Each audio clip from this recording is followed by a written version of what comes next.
มาต่อข้อที่ข้อที่นี่จะแม่นการบวกลบเลขส่วน มาเบิ่งวิธีแก้นำกันอันนี้เราสังเกตว่าพูดของมันจะแม่นตัวนี้เนาะดังนั้นเราพยายามเปลี่ยนพูดของแต่ละตัวนี้ให้มันคือกัน จะได้ตัวส่วนตัวที่1เราต้องคูณจะใส่ a ลบ2ใส่เนาะเวลาเราคูณใส่จำนวนพูดแล้วต้องคูณสักพูดนำ a ลบ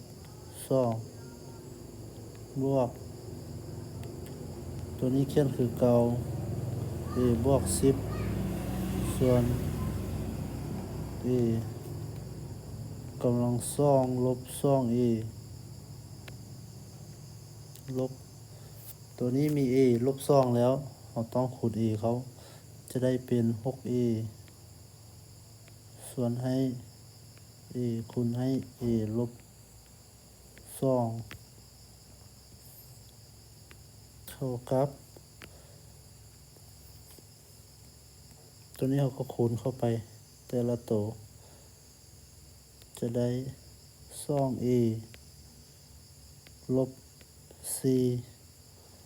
ตัวต่อไปบวก a บวก10ลบ 6a ทั้งหมดส่วนให้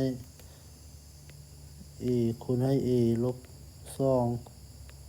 เพราะว่าตัวนี้กับตัวนี้จะเป็นตัวเดียวกันนะเวลาคูณเข้าจะกลายเป็น a กำลัง2ตัวนี้ก็คูณเข้ากลายเป็นลบ 2a แสดงว่าพูดรวมของเราคือกันหมดแล้วดังนั้นเราจะเขียนตัวเดียวแล้วเอาจำนวนพูดแต่ละตัวนี้มาบวกลบกันเท่ากับ 2a บวก a ลบ 6a จะเท่ากับลบ 3a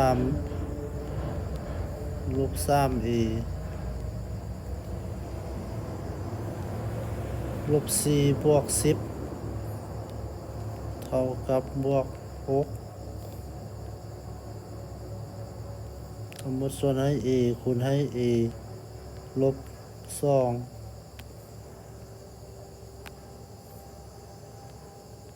เท่ากับตัวนี้เราสามารถ6นี่ดึง3ออกมาเป็นส่วนคูณได้อันนี้ก็มี3จะได้เป็น3ลบ a บวก2ส่วนให้ a ลบ2เท่ากับเราดัดแปลงรูปร่างเลยนึงเนาะตัวนี้ถ้ามันคือตัวลุมเราดึงลบออกมาเป็นส่วนคูณจะได้ลบ3ตัววงเล็บตัวนี้เหลือ a ลบ2มันจะเท่ากับรูปร่างตัวเก่าตัวนี้เวลาคูณลบเขาเนาะก็คือคูณลบa จะเท่ากับลบ a อันนี้ลบเป็น2กลายเป็นบวก2พูด a คูณให้ a ลบ2สังเกตเห็นว่าจำนวนพูดและพูดคือกันก็คือ a ลบ2คัดออกสุดท้ายจะเหลือลบ3ส่วน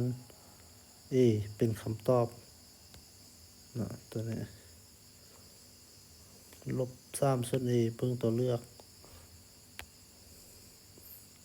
คือข้อที่ข้อไข่นั่นเองเป็นคำตอบ